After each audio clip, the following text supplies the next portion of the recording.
Bueno, ya podemos ir dándole inicio a la jornada de hoy. Gracias, Lucía, por estar puntual y atenta a esta invitación que te hemos hecho desde la Embajada de Venezuela en Costa Rica, en conjunto con las alianzas académicas e institucionales de la OEA, especialmente el comisionado que atiende los asuntos para migrantes y refugiados venezolanos, la Organización Democracia Social Hemisférica, el CEDAL, Centro de Estudios de América Latina, Democráticos para América Latina, y la Fundación Arias para la Paz. Estamos complacidos de tu presencia. Sabes que estos seminarios, este es el segundo seminario que hemos hecho, en donde queremos fortalecer a esos chicos o esos jóvenes que han estado involucrados, digamos, en la defensa de la democracia en nuestra América Latina. En esta oportunidad, bueno, esta parte o este seminario 2 lo que busca es justamente mostrar la cara terrible de lo que ataca y de lo que daña las dictaduras, y de qué forma nuestros ponentes, que los hemos seleccionado justamente, que tengan vivencias, que hayan sido protagonistas de toda esta barbarie que manejan las dictaduras. Para presentar a Lucía, podemos decir que es periodista nicaragüense costarricense, perseguida y encarcelada por el régimen de Daniel Ortega. Nacida en Nicaragua, hija de madre costarricense, estudió periodismo en la Universidad Centroamericana, trabajó durante más de 7 años en los noticieros de TV Noticias, de Canal 2, Radio Magic y en Canal 8 de Managua hasta el año 2000. Jefe de prensa del canal 100% Noticias, fue quien presentó por televisión las denuncias de la hijastra de Ortega sobre el abuso sexual del que fuera supuestamente víctima, cometido por su padrastro. Es conocida por denunciar irregularidades en distintos gobiernos. En diciembre de 2018 fue arrestada junto al director del canal 100% Noticias, Miguel Mora, y permaneció incomunicada, por lo que el movimiento feminista solicitó su liberación. Finalmente salió de prisión el 11 de junio de 2019 como parte de la amnistía otorgada por el régimen de Daniel Ortega a los presos políticos. Actualmente vive en Costa Rica. Bienvenida, tiene el derecho a la palabra, como lo hemos planteado, 20 minutos de presentación y 20 minutos de compartir con los participantes que aquí nos acompañan en el día de hoy.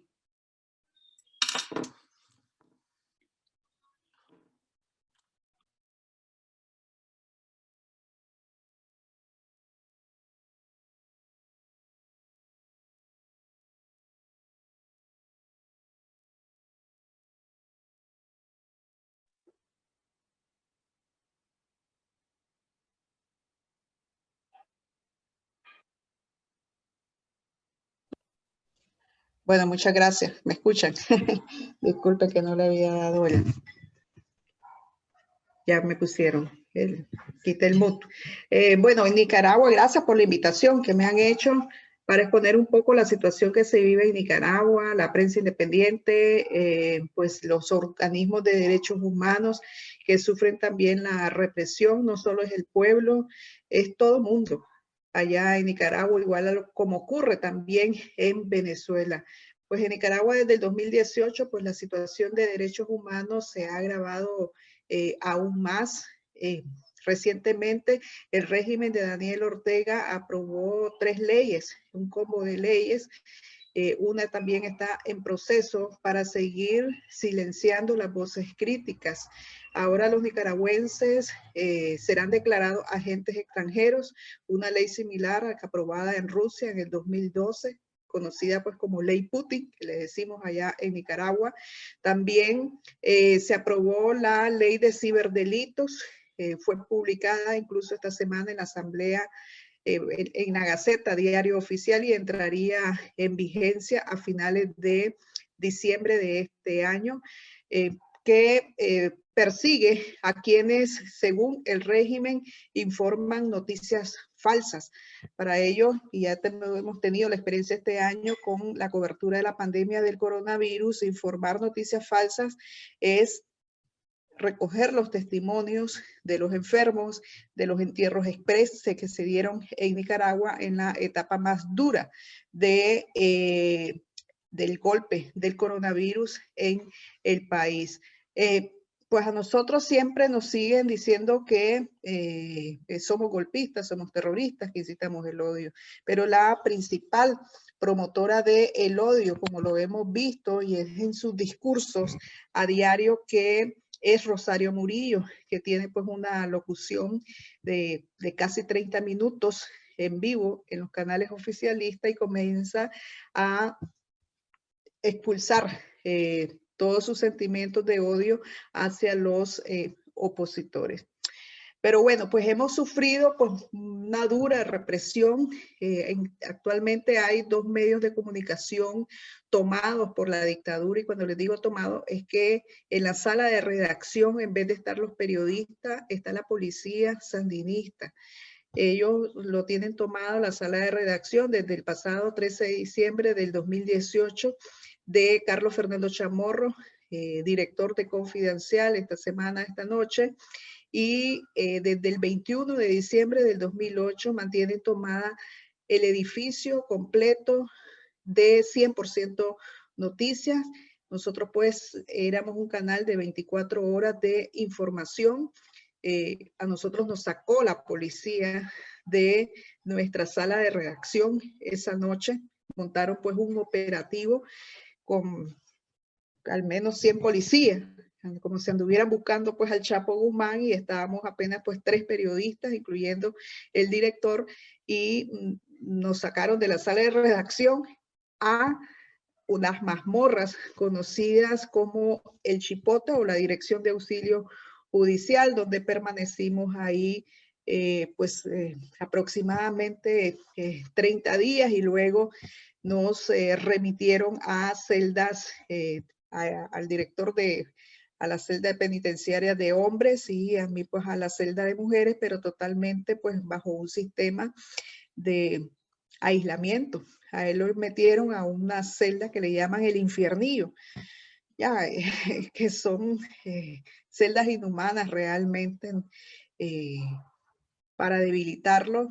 A mí pues me metieron en otra aparte, también totalmente pues aislada, y donde pues prácticamente se me puso pues una losa de silencio. No podíamos, no podía hablar, no tenía ni celda vecina, para que se den pues ustedes una idea. Tenía 24 horas de silencio en esa situación, ¿verdad? Pasamos hasta el 11 de junio del 2019.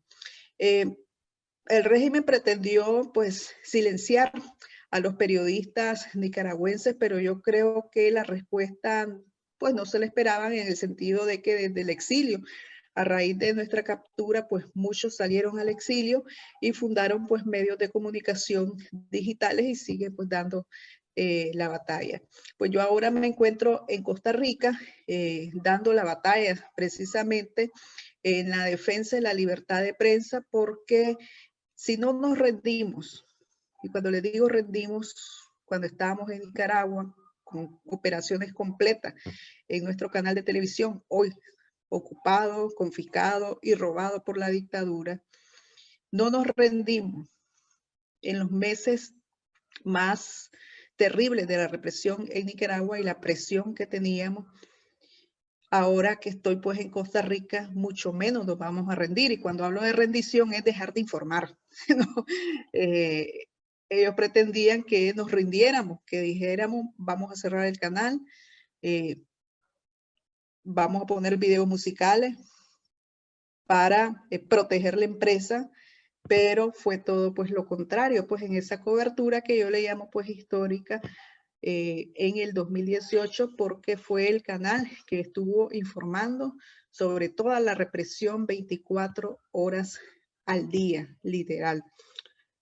Ya los últimos 20 días de operaciones completas del canal, era tanta la presión que nosotros nos fuimos a vivir al canal de televisión.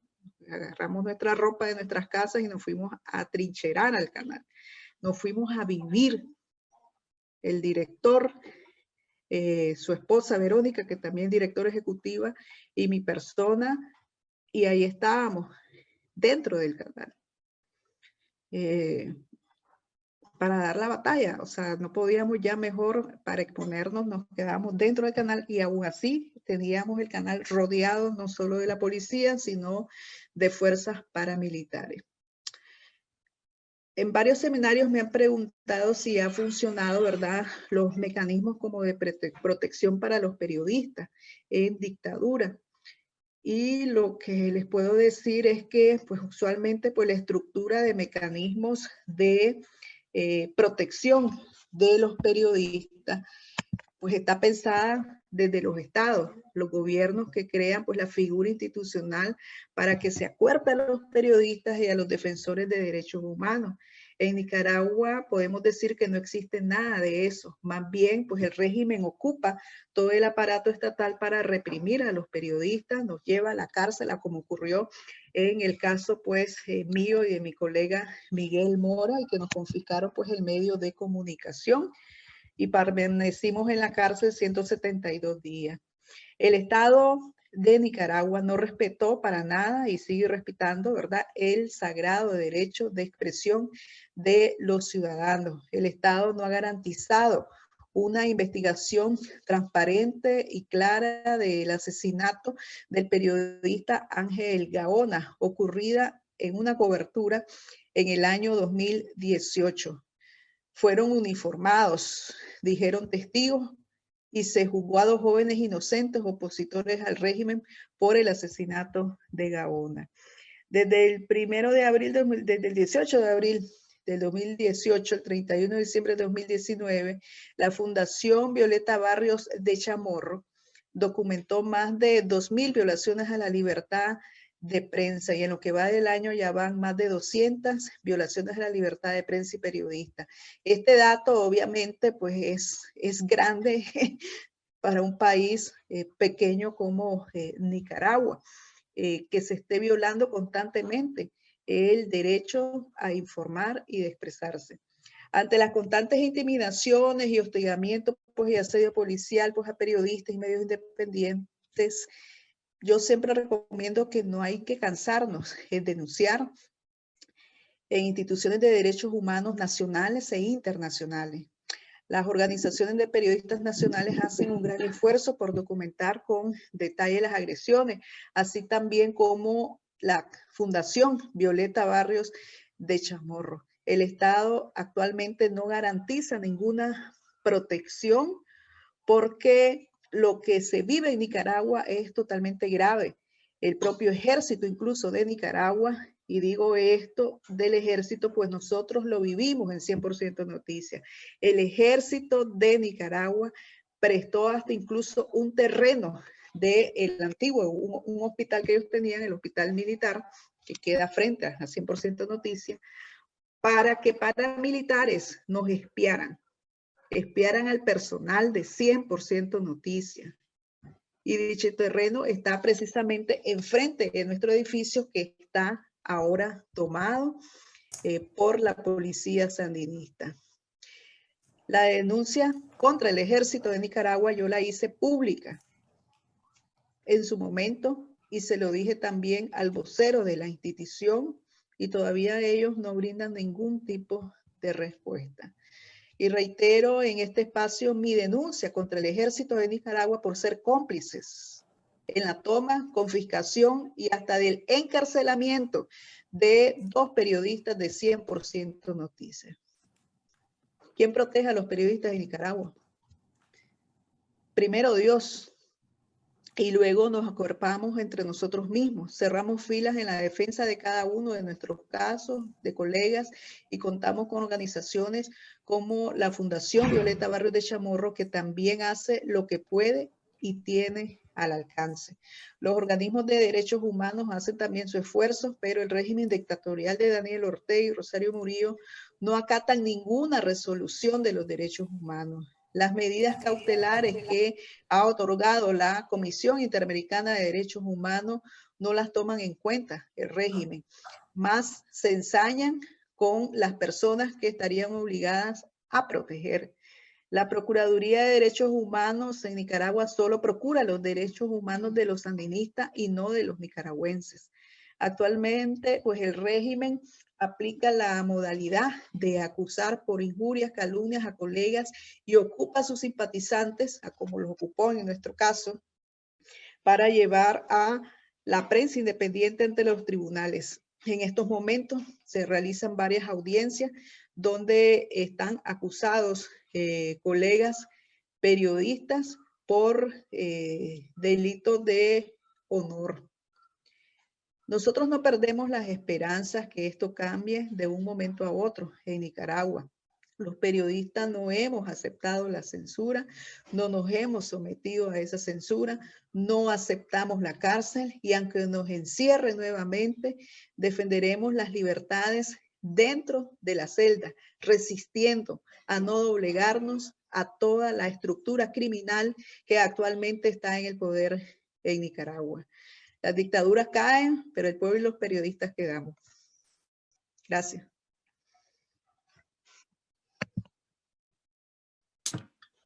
Muchas gracias, Lucía. Fíjate, los chicos están haciendo las preguntas por el chat, me imagino, pero yo tengo una inquietud. ¿En Nicaragua crearon alguna red de prensa del régimen al estilo de Cuba y Venezuela? ¿O simplemente es la locución de la señora Morillo lo que los ayuda a estar todo el tiempo presentes ante los nicaragüenses? Bueno, ellos tienen un sistema de medios de comunicación que son de la misma familia, Ortega Murillo. Los hijos de Daniel Ortega y Rosario Murillo tienen canales de televisión, radioemisoras, son propietarios de eso y todo eso lo optaron a raíz de que ellos, año 2007, ella mantiene una política de comunicación que la denominó política de comunicación para evitar la contaminación incontaminada y que se escuche pues un solo mensaje. Pues la red de prensa que tienen ellos es bastante grande en el sentido de que son medios oficialistas y que presionan incluso pues a otros medios locales, municipios y departamentos del país para silenciarlos o bien hacerlos vender tal vez sus espacios o cerrarlos. Pues el aparato represor es bastante grande, pero yo siento que la gente, cuando a vos te echan preso, cuando te matan a tu hijo, tu hija, porque en Nicaragua en el 2018 se cometieron crímenes de lesa humanidad en un corto tiempo de meses. La dictadura mató a más de 328 personas. En un corto tiempo, meses, la dictadura obligó el exilio de más de 100,000 nicaragüenses. En ese periodo tan pequeño de tiempo, la dictadura encarceló a más de 2,000 personas, pues incluidos nosotros. O sea, era como absurdo, ¿verdad? Que yo me encontré en la cárcel con la gente que entrevistaba. ¿Ya? O sea, yo conozco tu caso, yo lo documenté, nosotros pues hicimos una nota. Cuando aquí, ahí vayan y busquen en YouTube todas las notas y ahí están en la página web para que les sirvan de prueba ante organismos pues internacionales de que ustedes son víctimas de esta represión. Ellos tomaron el canal y lo agarraron como un trofeo, como un triunfo, pero más bien fue una completa pues derrota. Nosotros no tenemos armas. Nosotros simplemente tomamos una decisión histórica. Informar y las 24 horas. Ya, o sea, y no rendirnos, porque antes de la feroz represión llamaron al director ellos y le ofrecieron que dinero, le ofrecieron que sacara 2 espacios de opinión que no se cubriera protestas, que de lo contrario, pues, que se atuviera las consecuencias. Pero tomamos la decisión, cuando él nos cuenta, vamos a informar, o sea, cueste lo que cueste, pero el pueblo tiene derecho a saber. Correcto, el arma es del micrófono, la denuncia. Fíjate, Lucía, por aquí tenemos una colega tuya que dice, creo que todos los periodistas pensamos igual, siempre lo he dicho, si vuelvo a nacer, sin lugar a dudas, seré periodista. Ricardo Romero pregunta, felicita tu intervención y pregunta, ¿cómo ha sido el proceso educativo comunicacional para los niños? ¿Aplican medios visuales y auditivos en las escuelas para la ideologización? Sí, ellos aplican el mismo modelo cubano. Me imagino que también lo mismo pues en Venezuela. Todo es los dioses. Daniel Ortega y Rosario Murillo, por ellos tenemos oxígeno, por ellos tenemos comida, por ellos tenemos la educación gratuita, por ellos tengo ojos, tengo nariz, tengo boca, por ellos, porque son los dioses, no sé, los dioses del Olimpo, no sé qué se creen. Los grandes rótulos que vos ves ahí de Daniel Ortega, Rosario Murillo, que ellos tienen, pues, eso de que son mesiánicos, tal vez mesiánicos de la maldad, mesiánicos de la muerte, pero no para hacer el bien, porque él ha causado un gran dolor al pueblo de Nicaragua. Y lo siguen causando, pues. Ellos siguen pues utilizando armas, disque jurídicas, para seguir reprimiendo. Entonces los niños consumen todo eso porque en las escuelas, el Ministerio de Educación en Nicaragua les mete esa información que hasta en inglés, en las clases de inglés, en los textos de inglés, ¿ya? Sale Daniel Ortega, la historia de Daniel Ortega, el ungido, el Dios. O sea, es algo absurdo. Es igualito, igualito, como opera en Cuba, como opera en Venezuela, opera también en Nicaragua, que es el mismo sistema, pues. Es un copy-paste que ellos hacen, como hicieron un copy-paste de la ley de agentes extranjeros en Rusia, la ley Putin, que le dicen que ahora te quieren obligar a inscribirte al Ministerio de Gobernación de Nicaragua y que vos mismo te declares agente extranjero, o sea, te quitan hasta tu nacionalidad. Están segregando entre verdaderos nacionales y extranjeros. ¿Por qué? Porque sos extranjero, porque tal vez recibí un fondo de la cooperación pues internacional. Entonces segregás a la sociedad. No sé cuántos se irán a inscribir ahí, pero ¿qué te digo? Pues por lo menos en la prensa independiente, yo creo que nadie se va a ir a inscribir a esa oficina descabellada, donde te quitan también tu derecho a elegir y ser eléctrico, tus derechos civiles y políticos. No puedes participar en política si te declaras vos agente extranjero. Eso va incluso para opositores que aspiran a cargos de elección popular, por ejemplo, no pueden aspirar según esa ley. Te quitan ese derecho. Entonces, ese tipo de información pues llega a las escuelas de forma distorsionada. Entonces ellos venden el concepto de que el que esté en contra de Daniel Ortega y Rosario Murillo es golpista, es terrorista, soy incitador del odio. Esos tres nos decían y por eso es que nos acusaron a nosotros. ¿Ya? Somos tal vez los primeros periodistas que acusaron en Nicaragua por incitar el odio. Y en los interrogatorios de tortura que nos hacían en Nicaragua, nos decían eso los policías, con un odio en sus ojos, porque habíamos insultado a su máximo líder, Daniel Ortega. Incluso a mí me pidieron hasta hacer un video que le pidiera disculpas a Daniel Ortega, que le voy a pedir disculpas, que nos pida perdón él y al pueblo de Nicaragua por toda la masacre que han cometido. Entonces, pues esas, así te puedo responder, es el mismo sistema que opera en estos tres países que estamos, ¿verdad?, viviendo esta tragedia, que yo espero en Dios y siempre me deposito mi confianza en Dios que esto termine. Se ha prolongado mucho tiempo en Venezuela, en Nicaragua ha ido más rápido, creo yo. Pues en Nicaragua no hay petróleo. Venezuela creo que ellos tienen, pues además de tener el cartel, ¿verdad? Allá en Venezuela pues tienen ese dineral por el petróleo. Nicaragua no tiene eso.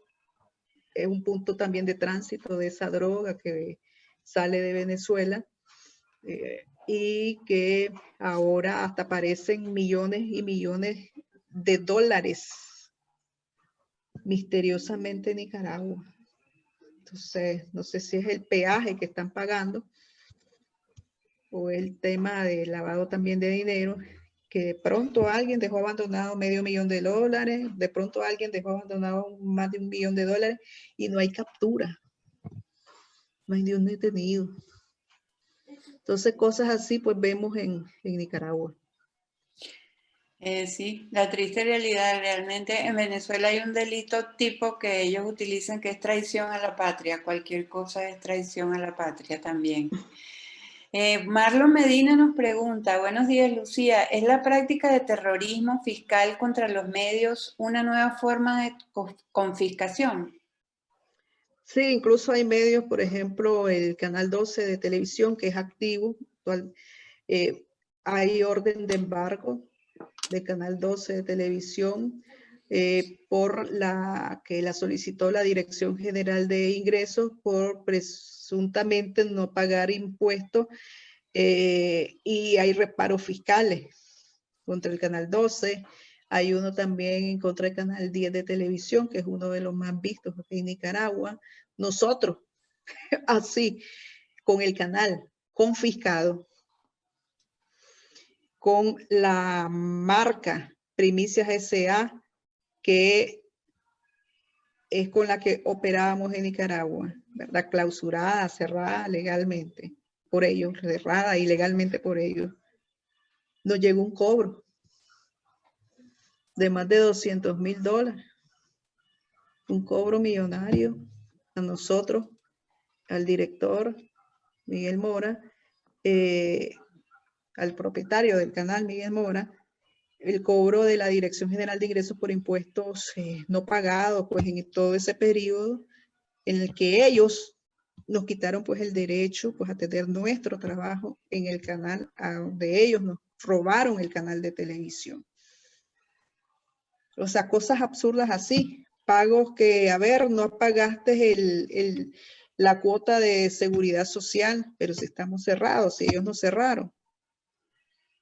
O sea, ¿qué estamos generando? Si yo estoy aquí en Costa Rica, ¿qué es lo que tengo aquí en Costa Rica? La marca, 100%. Y esta computadora, que me la regalaron. O sea, eso es lo que tenemos. Eso es lo que nos dejaron, pero no pudieron quitarnos pues ese espíritu de seguir, ¿verdad?, realizando pues nuestra labor desde el lugar que sea.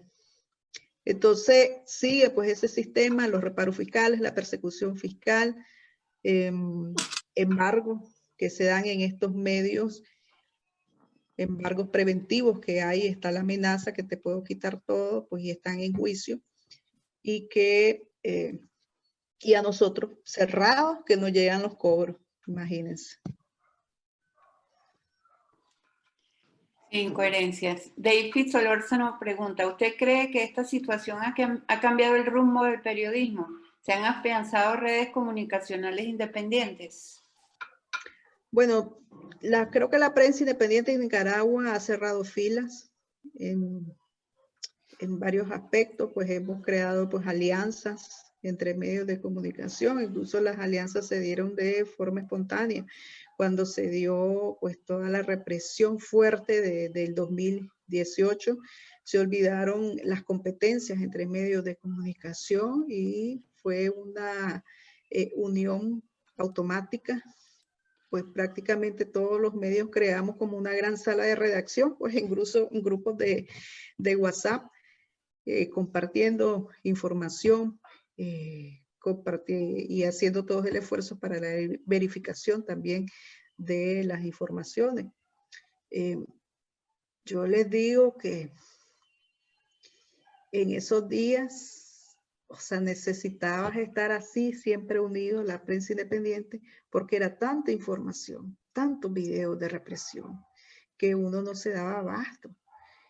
En el canal de televisión de nosotros llegaban a veces diario entre 50 y 100 personas a poner una denuncia. Nosotros no nos dábamos abasto. Llegábamos a nuestras casas a seguir trabajando. Iba uno en su vehículo, iba recibiendo una denuncia, otra cosa. Era interminable. Pero vos ves que la gente perdió el miedo. ¿Cómo lo ves? Cuando denuncian.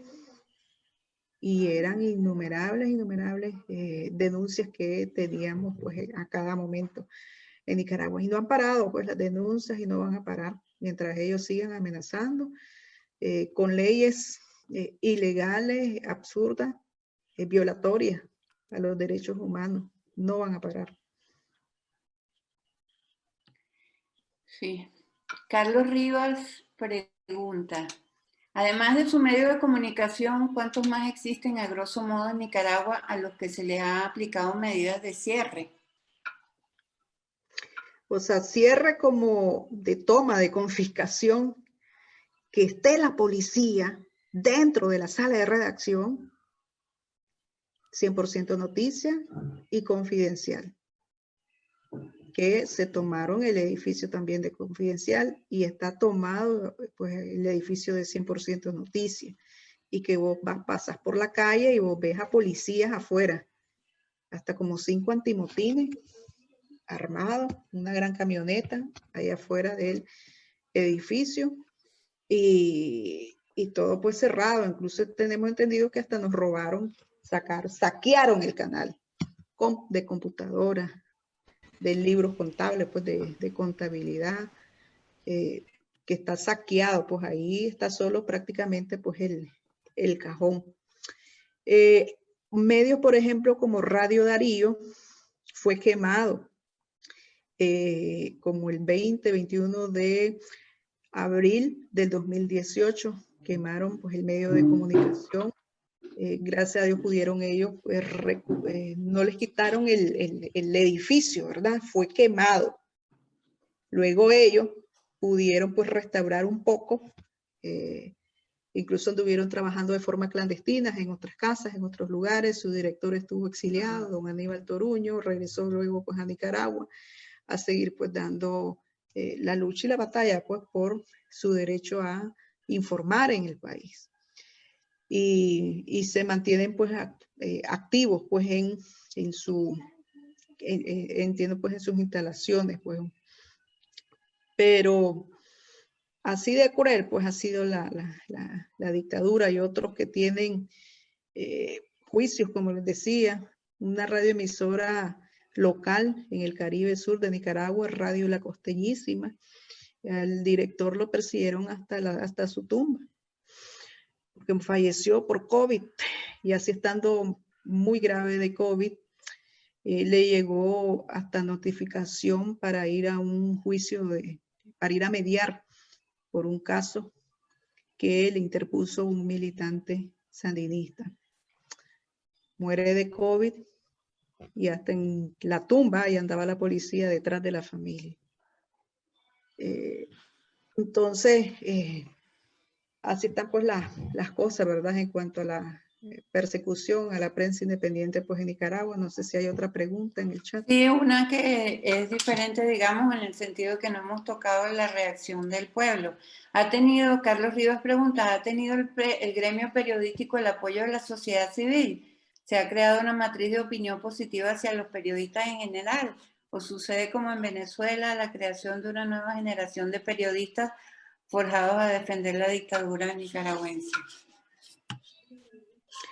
Pues la sociedad civil, pues hay ONG, pues también les cuento que como 9, 10 ONG fueron tomadas sus edificios por la dictadura.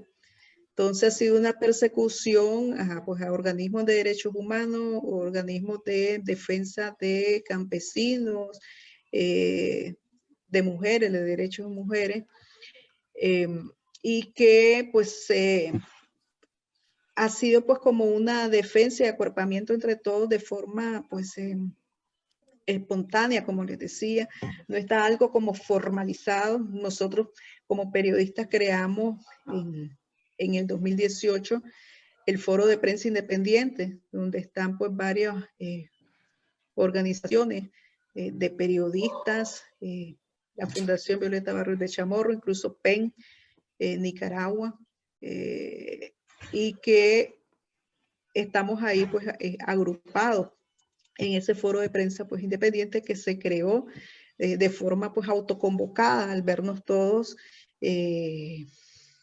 atacados pues por el régimen. Bueno, Lucía, excelente. Tenemos una última preguntita. Sabemos que tu tiempo es bien comprometido. ¿Qué recomendaciones prácticas nos hace a los ciudadanos para comunicar y denunciar los crímenes de estas dictaduras? No, pues y hay, aquí nosotros tenemos, esto es para ellos, esto es un misil, los celulares. La cobertura en el año 2018 en Nicaragua fue a punto de celulares. Eran los ciudadanos que nos reportaban y documentaban las violaciones a derechos humanos. Enviaban pues a medios de comunicación, a mí a veces los ciudadanos me llamaban y me decían, estoy transmitiendo en vivo, está la policía atacándome, dice. Jinotega, por ejemplo, un departamento del país. Entonces, podés enlazarte, o sea, si nosotros como canal nos enlazábamos a un pequeño celular que emitía una señal donde se evidenciaba la crueldad de la policía sandinista, la crueldad de sus grupos de paramilitares que ellos armaron para reprimir al pueblo. Todo eso queda evidenciado con este aparatito que ellos es lo que luego más buscaban de los manifestantes, de los periodistas. Te roban los celulares. Entonces, cuando te veas en esa situación que te quieren robar el celular, destruílo, quebralo. Esto se recupera, ¿ya? Quebralo. O sea, ¿por qué? Porque así a ellos pues le frustra su intento de espionaje, de saber y de seguir reprimiendo a otros. Porque claro, pues uno aquí tiene información, el celular. Información de que la gente pues se organiza, que para algún plantón, que para alguna actividad, o información de tus amigos en común, de que piensan como vos, de que esta dictadura se tiene que ir. Entonces, hasta por seguridad de tú y de otros, pues quebrarlo. Ya, celulares sobrarán, pero no hay que darle gusto pues a los represores. Muy bien, un millón de gracias, Lucía, de nuevo, en nombre de la embajadora María Faría y la Consejería de Asuntos Políticos, Sociales y Culturales de la Embajada de Venezuela en Costa Rica. Seguimos en contacto seguramente porque, bueno, esta lucha es larga. Un abrazo, bendiciones. No, gracias, bendiciones. No digamos larga, no le pongamos, esto es en cualquier momento. Bueno, sí, exacto. Ya, en el momento de Dios. En cualquier momento. Cuando yo estaba en la cárcel, yo decía que el Señor, el Dios Todopoderoso, ¿verdad? Libera a Nicaragua. Y yo lo sigo diciendo, que es Dios que va a liberar a nuestra bella nación Nicaragua. Es Dios también que libere a Venezuela, a Cuba, que ha estado sometido a dictadura. Y tenemos que orar porque son, como cristiana yo se lo digo, son espíritus malos. Esta es una batalla y es una guerra también espiritual. Ya todos conocen el récord de Rosario Murillo, que practica la brujería. Y eso lo han dicho sacerdotes, no lo he dicho yo. Lo han dicho sacerdotes. Incluso lo dijo recientemente un sacerdote colombiano que fue expulsado de Nicaragua por su prédica, por decir la verdad y predicar el evangelio de la verdad a sus fieles. Así que sigamos orando, sigamos haciendo ayuno, porque como dice la palabra de Dios, este demonio sale con ayuno y oración. Gracias, muy amable. Bueno, seguimos. Si gusta quedarte, tenemos ya en la sala a nuestra próxima ponente, la periodista Gabriela Oneto, venezolana. La tenemos ya en la sala, un segundito para buscar su presentación. Periodista venezolana con más de 12 años de experiencia en medios audiovisuales, perteneció al equipo de reporteros de Globovisión, se desempeñó como jefa de prensa del partido político opositor 20 Venezuela y fue corresponsal del canal NTN 24 en Caracas. Actualmente vive exiliada en Costa Rica. Buen día, Gabriela, ¿cómo estás? Muchísimas gracias, de verdad, por esa presentación. Un saludo a todos los que aquí están conectados y bueno, gracias a Lucía también por esa intervención que nos da a entender que evidentemente la situación de la libertad de expresión en estos países dictatoriales va más o menos todo bajo la misma línea. Yo quiero comenzar esta intervención principalmente poniendo como las cosas en contexto y creando un panorama, porque sabemos que para todos estos regímenes y estas dictaduras el control de la información es uno de los principales objetivos de cualquier dictadura, ¿verdad? Tapar la corrupción, tapar la ineficiencia, las barbaridades que se cometen en estos regímenes se convierte en el principal objetivo. Eso Hugo Chávez lo tenía muy claro cuando le entregaron ese libreto cubano para ejecutar en Venezuela. Él lo entendió muy bien. Además debemos decir que Hugo Chávez llega al poder también gracias a los medios de comunicación en Venezuela. Y es allí cuando comienza en primera instancia el control sobre los medios de comunicación. Hay varias cosas que se fueron ejecutando en la historia de dictadura de Venezuela en función a justamente poder controlar los medios, ¿no? En primera instancia fue a través de cierres. Aquellos que no estaban dispuestos a negociar su línea editorial a través de la utilización de recursos legales como la concesión de espacios radioeléctricos, así fueron cerrando. Es el caso, por ejemplo, de RCTV en el 2009, también Diosdado Cabello a través de Conatel, que era la instancia que regulaba todas las concesiones radioeléctricas, espacios radioeléctricos, cerró 34 emisoras así de un solo plumazo, ¿no? Entonces, a través de estas cuestiones legales, ellos comenzaron a cerrar algunos medios de comunicación.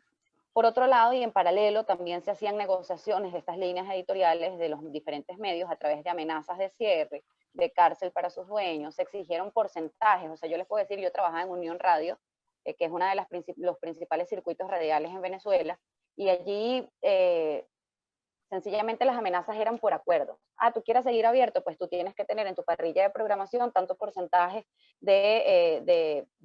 digamos, periodistas que hablen de la revolución bolivariana, que hablen del gobierno, etc. Y poco a poco muchos medios, debemos decirlo, fueron cediendo a esa situación por miedo también, bueno, a perder, digamos, todo lo que había sido su esfuerzo empresarial de tantos años y también que todas las personas que allí trabajaban quedaran en la calle.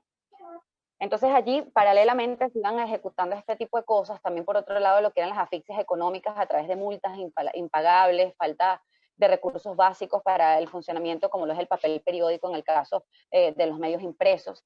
Recordemos que en Venezuela hay un control cambiario desde hace mucho tiempo y evidentemente a través de lo que era todas las cuestiones económicas también se fueron cerrando muchísimos medios de comunicación que no podían operar justamente por esto, por las multas impagables que les ponían. Los medios de comunicación eran todos los días estaban siendo monitoreados por el régimen de Hugo Chávez. Yo trabajando en diferentes medios de comunicación, tanto en Unión Radio como en Globovisión, eran infinitas las llamadas que se hacían por parte de Conatel a decir, el periodista tal tiene que bajarle a sus comentarios, o el periodista cual no lo quiero ya que esté en el aire, tienes que sacarlo si quieres seguir abierto. Entonces, obviamente las presiones para los dueños de medios también fueron cada vez incrementándose, ¿no? Por otro lado, también la compra de medios de comunicación para lograr el cambio de su línea editorial. Y allí es una cosa muy delicada porque evidentemente de esta forma se fueron apoderando de la credibilidad de esos medios y también de sus archivos de información. Y uno de los casos que obviamente marcó la historia comunicacional en el país fue la compra de Globovisión por empresarios cercanos al chavismo, que actualmente son los dueños del canal. Cosas como estas pasaron en muchos medios.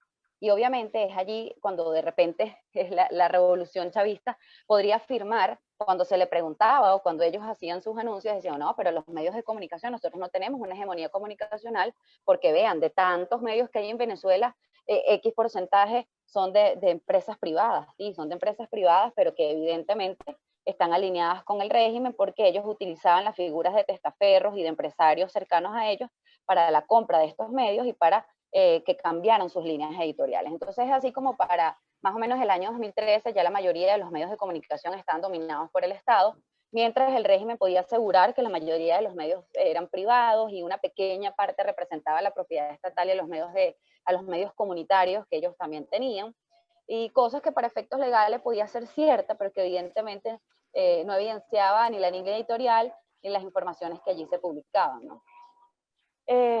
Ya allí, de 100 medios que existían de comunicación en Venezuela en el año 2004, se encontraban operativos 30 de ellos. O sea, para que tengamos un poquito el panorama de cómo fue cerrándose las posibilidades y los medios, ¿no? Durante la gestión de Maduro, los mecanismos de censura cambiaron un poco. Durante las protestas del 2014 se registraron masivos bloqueos de aplicaciones como Twitter, a los que los ciudadanos estaban acudiendo para informarse sobre la represión que existía, ¿no? Y hay una cosa que aquí que quería decirles, porque bueno, justamente yo, como saben, trabajé en Globovisión justamente en el momento que yo trabajaba en Globovisión de hace mucho tiempo, pero estaba allí trabajando cuando se dio la venta del canal. Y si hay algo que a mí me parece súper preocupante, es que fíjense la forma en la que ejecutan las cosas. Es importante entender esto, ¿no? Porque quizás, por ejemplo, en Nicaragua, como nos estaba contando Lucía, las cosas fueron más como de sopetón. En Venezuela las cosas fueron muy poco a poco, y fueron, yo creo que marcando la pauta de las cosas que se ejecutaron en otros países, tanto como en Nicaragua y en tantos otros, ¿no? Cuando compraron Globovisión, pusieron allí unos empresarios que hasta ese momento sí, la gente tenía ciertas referencias de ellos, pero no eran, digamos, las principales figuras que salían en los diarios como representantes del régimen, ¿no? Y allí también lo que ellos hicieron fue apelar a la cuestión humana de quienes trabajaban allí. Había muchas personas que trabajaban en medios como estos, que tenían mucho tiempo, por ejemplo, siendo redactores, que querían salir en pantalla, que querían ser reporteros, que tenían esa parte del ego como personas de que ellos querían quizás pertenecer a ser, que eran reporteros o lo que fuese. Y esta gente lo primero que hizo fue eso. Agarraron y llegaron y dijeron, bueno, ¿cuántas son las personas que están? Tú vas a ser reportero, tú también, tú también. Entonces, de alguna u otra forma, fueron comprando a la gente en base a eso que ellos tenían como un sueño. Ellos se lo materializaron y se lo pusieron en bandeja, ¿no? Eso fue una forma muy sutil de comprarlos, pero evidentemente cuando uno tiene un montón de tiempo trabajando dentro de un medio y tú tienes unas aspiraciones personales y justamente te lo ponen así en bandejita de plata, es complejo o fue complejo para muchos decir que no. Y por eso vemos que dentro de Globovisión todavía siguen trabajando muchas personas que pertenecieron a la antigua Globovisión, pero que se mantienen allí, pese a que hoy en día están sumamente claros de que quienes están llevando la línea del canal son personas afectas al gobierno, incluso buscados por la DEA y por instituciones internacionales. Entonces, bueno, allí, ahora hablando un poco más ya de Nicolás Maduro, como les decía, en el 2014 se empezó a ver algo en Venezuela que era la censura a través de aplicaciones como Twitter. Obviamente Nicolás Maduro hoy en día se ha convertido en el principal violador de derechos humanos en la historia democrática de nuestro país, o en la historia democrática, no, perdón, en la historia reciente de nuestro país, y también en el carcelario de periodistas venezolanos y extranjeros. Yo creo que en ese punto Hugo Chávez cuidaba un poco más las formas que Nicolás Maduro. Cuando creíamos que Hugo Chávez había sido el principal enemigo de la prensa y de los periodistas, pues conocimos a Nicolás Maduro. Durante la gestión de Maduro también se sacaron a muchos medios extranjeros de las parrillas de programación de las diferentes empresas por las cuales se veía televisión en Venezuela. Y mientras la represión por parte de funcionarios de seguridad era más evidente, aumentaban las arremetidas contra la libertad de prensa, ¿no? El nuevo mecanismo del régimen fue sacar del aire a todos estos medios internacionales para que la gente no se pudiese enterar de lo que estaba sucediendo. Salió NTN 24, CNN Español, TV Azteca, El Tiempo, Televisión, Todo Noticias de Argentina, RCN de Colombia, Caracol, Antena 3, Nat Geo.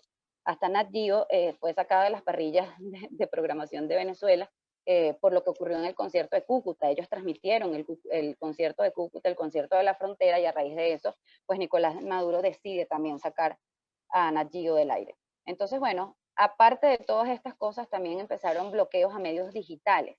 Para enero del año 2019, el régimen de Nicolás Maduro ordenó el bloqueo de decenas de medios de comunicaciones digitales, que eran estas plataformas que habían surgido justamente para poder luchar contra la censura y las vías que los ciudadanos tenían para comunicarse, ¿no? Venezuela se suma a una larga lista de países como Sudán, como República del Congo, como Zimbabue, donde utilizan los bloqueos y los apagones cuando la situación política y social no beneficia al régimen. O sea, eso es importante decirlo. En los momentos donde hay mayor tensión política, comienza a caerse el internet, o hay apagones muy grandes de electricidad que dejan a la gente a ciegas totalmente en relación a la información, ¿no? Y bueno, obviamente yo quiero traer a colación aquí 3 casos particulares de lo que es el ejercicio de la profesión en Venezuela, ¿no? La persecución y las amenazas contra los periodistas siempre han estado, son un hecho público y notorio desde que Chávez incluso estaba en el poder. Pero creo que, como les comentaba antes, Nicolás Maduro perdió un poco las formas que cuidaba Hugo Chávez. Por ejemplo, voy a traer a colación a 3 periodistas particulares por las diferencias en sus casos, porque hay, o sea, podríamos pasar todo el día hablando de casos de represión y de contra periodistas particulares y de historias que demuestran la carencia de libertad de expresión en Venezuela. Pero, por ejemplo, el periodista Gregory Jaimes, un periodista de BPI, que es uno de estos medios justamente digitales que surgieron para vencer la censura, ha recibido 4 ataques mientras ejerce su labor. Por ejemplo, en las protestas antigubernamentales del año 2017, una bomba lacrimógena le perforó parte de su tobillo. En el año, el 5 de julio de ese mismo año, civiles armados, de estos llamados colectivos que operan en Venezuela, lo golpearon con tubos cuando intentó impedir que robaran a una de sus compañeras dentro de la Asamblea Nacional. En otra ocasión se dirigía a cubrir la entrada de la ayuda humanitaria en la frontera, y el autobús en el que él viajaba junto a varios diputados fue secuestrado por grupos civiles armados cuando estos estaban llegando a San Cristóbal. Y durante manifestaciones para el Día del Trabajador fue herido con un perdigón en la cara, casi pierde el ojo. Entonces, este es un claro ejemplo de lo que es lo que le puede ocurrir a un periodista en el ejercicio de sus funciones en Venezuela, ¿no? Porque son, digamos, diferentes cosas a las que puede estar sometido un periodista que quiere ejercer la profesión en Venezuela, y una de ellas, evidentemente, es ser víctima de esta represión que en diferentes ocasiones se ha vivido, ¿no? Por otro lado, quiero traer a colación el caso de Elia Angélica González, que significa que para mí es un caso diferente en el sentido de que ella fue víctima, como tantos otros periodistas, de represión o de golpes por parte, ella fue agredida por funcionarios de la Guardia Nacional, por efectivos, mientras estaba reportando una protesta estudiantil en el Tribunal Supremo de Justicia. Fue agredida por funcionarios. Son unas imágenes que han rodado por todo el mundo por el impacto, primero que fuese una mujer, y era impresionante verla arrastrada por el cabello por, no sé, un grupo gigante de efectivos, y ella sola arrastrada por todo el piso. Pero el punto es que eso no quedó allí. Posterior a eso, ella tuvo la valentía de colocar la denuncia, de denunciar a estos funcionarios, y a raíz de que ella coloca la denuncia, se convirtió en un blanco de amenazas, sobre todo contra sus hijos, contra su familia, o sea, persiguieron y amenazaban de muerte, la hostigaron durante mucho tiempo, cosa que, bueno, la llevó a tener que irse del país, evidentemente, por miedo a que algo de esto pudiese ocurrirle a su familia, ¿no? Y por otro lado, tenemos al reportero gráfico Jesús Medina. Él permaneció tras las rejas en la cárcel militar de Ramo Verde durante 1 año y 4 meses. Fue encarcelado el 29 de agosto del 2018 en una estación del metro de Caracas por funcionarios del SEBIN. luego de que realizara un reportaje sobre la crisis hospitalaria del país. 2 días después, el tribunal chavista determinó que debía ser privado de su libertad y ordenó que fuera recluido en la cárcel militar de Ramo Verde, donde además a su salida denunció múltiples torturas que le fueron ejecutadas en esa cárcel. Entonces, allí tenemos 3 casos diferentes de lo que puede estar dispuesto un régimen totalitario o dictatorial con tal de controlar la información, ¿no? Y estos son solamente 3 ejemplos, porque como les decía, podríamos pasar todo el día hablando de casos puntuales de lo que ha ocurrido en Venezuela. Yo los invito a que vean estas historias o que busquen información sobre estas 3 personas en internet para que realmente vean lo cruel y de lo que le ha ocurrido. Como les digo, son muchísimos los casos, pero bueno, traje a colación estos 3 porque me parecen que representan cada uno diferentes escenarios a los que puede ser víctima un periodista en Venezuela.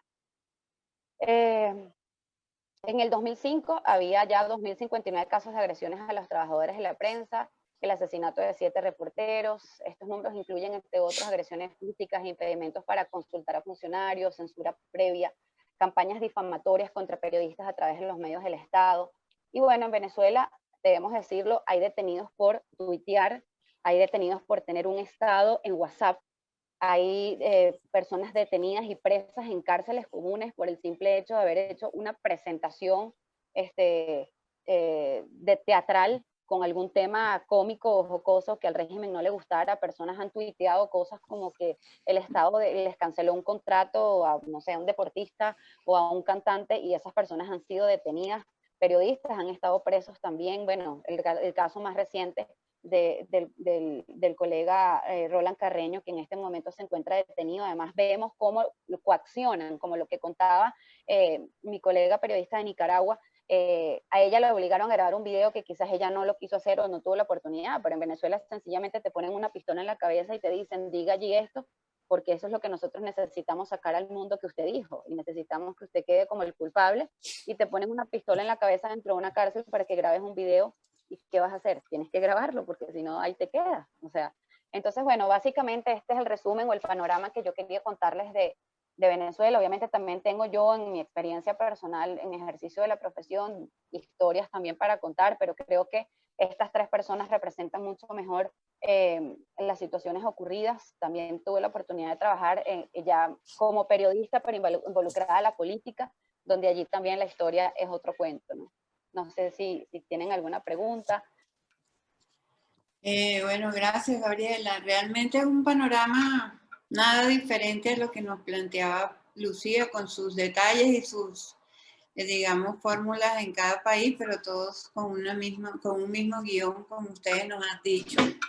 Realmente en Venezuela no paran. Aparentemente, el caso del amigo Roland Carreño, también el tema de que le siembran pruebas a los periodistas, supuestas pruebas de traición a la patria, de armas. En el caso de Roland, aparentemente le sembraron armas y dinero. Y todo eso para amarrarlo con el tema de la oposición venezolana. Creo que para todos, bueno, aquí hay un grupo de muchachos que son venezolanos y sabemos pues lo que ustedes han padecido y que lamentablemente los mantienen a muchos fuera de Venezuela. ¿Conoces algunos periodistas venezolanos que aún permanezcan en Venezuela? Que, bueno, a través de las redes sociales sabemos que sí, ¿no? Pero ¿por qué algunos periodistas ejercen el periodismo en Venezuela y aparentemente son como intocables? Bueno, yo en ese sentido te digo que yo admiro mucho a los colegas venezolanos que se mantienen informando allá. También debo decir que obviamente muchos de ellos se cuidan, muchos de ellos no dicen quizás lo que piensan, o quizás prefieren como pasar agachaditos, porque bueno, obviamente es la realidad que nos tocó vivir, y sabemos que en dictadura hay que ser cuidadosos, aunque como bien sabemos, también existen periodistas aguerridos que siguen en Venezuela dando la batalla. Yo creo que no podemos, digamos, juzgar a quienes deciden poner la vida por encima de su profesión, porque sabemos que hoy en Venezuela ser periodista puede implicar perfectamente perder la vida en el ejercicio de tus funciones. Y bueno, yo sí creo que este gobierno o esta dictadura, este régimen que vivimos en Venezuela, ha logrado justamente eso, tocar en las fibras más sensibles de los seres humanos. Ha logrado, como bien decía, con el libreto que escrito en Cuba, han logrado meterse muy bien en las personas y en los periodistas, obviamente no ha sido una excepción, y a veces vemos, bueno, sí, posturas un poco lamentables de periodistas que lamentablemente entraron en esa dinámica, ¿no? Sí, por aquí tenemos a David, que es colega tuya. Lo has dicho muy claro, cuando el periodista ve afectado a su entorno, las cosas cambian. Nunca olvidaré cuando me llamaron para decir, tu hijo puede aparecer con la boca llena de moscas. Mario Silva fue el autor de este círculo de odio y violencia en mi contra y me resistí mucho a la idea de salir, pero los hijos valen el sacrificio, obviamente. Juan pregunta, ¿cuál debe ser el papel de la diáspora en la comunicación en favor de la libertad en Venezuela? ¿Cómo hacer más efectiva la comunicación de la diáspora a sus países y otros venezolanos? Bueno, eso es un punto súper importante porque yo creo que la diáspora tenemos un papel fundamental en todo este proceso que vivimos y es en cada espacio, en cada rincón que nosotros tengamos, contar lo que ha sucedido en Venezuela, porque es increíble darnos cuenta como aún en este momento que vivimos hay personas que todavía no entienden o no terminan de entender la realidad o lo duro de lo que ocurre en nuestro país. A mí me ha llamado poderosamente la atención ver cómo de repente en Costa Rica hay personas o todavía gente que, como decíamos nosotros en un momento, Venezuela no es Cuba, y quiero que sepan que esto es algo que le puede pasar a cualquier país del mundo. Entonces yo creo que sí es muy importante que cada uno de nosotros como venezolanos fuera o la diáspora que está fuera, sea una voz en el mundo también para replicar lo que ocurrió en Venezuela con intención de que esto no ocurra más nunca en ningún otro país del mundo, porque créanme, no se lo decíamos a nadie. Entonces yo sí creo definitivamente que la voz de cada uno de los venezolanos eh, tiene un valor increíble en la lucha por la democracia de América Latina y del mundo. Gracias, Carlos Rivas. Saludos a Gabriela por su coraje y por ilustrarnos cómo el nuevo establishment político de Venezuela destruyó una institución tan sólida como las redes, digamos, las periodísticas que teníamos en Venezuela. Bueno, Gabriela, estamos ya en la hora de cierre de nuestra jornada del día de hoy. Siempre colaborando con nosotros, te agradecemos inmensamente tu tiempo y, digamos, la recopilación que has hecho de todo lo sucedido en el ámbito de la libertad de expresión en Venezuela. Quedamos atentos, quedamos siempre en contacto y nos despedimos por la jornada de hoy, agradecida a los participantes. No, yo sumamente agradecida de verdad de que me hayan dado esta oportunidad. Obviamente colegas periodistas venezolanos en el mundo que pueden hablar de esto hay muchos, así que yo de verdad agradezco infinitamente que me hayan tomado en cuenta para poder hablar de estos temas y bueno, saben que estoy siempre a la orden en donde se pueda para hablar de estos temas y de Venezuela. Gracias, feliz día a todos. Igualmente, que estén muy bien.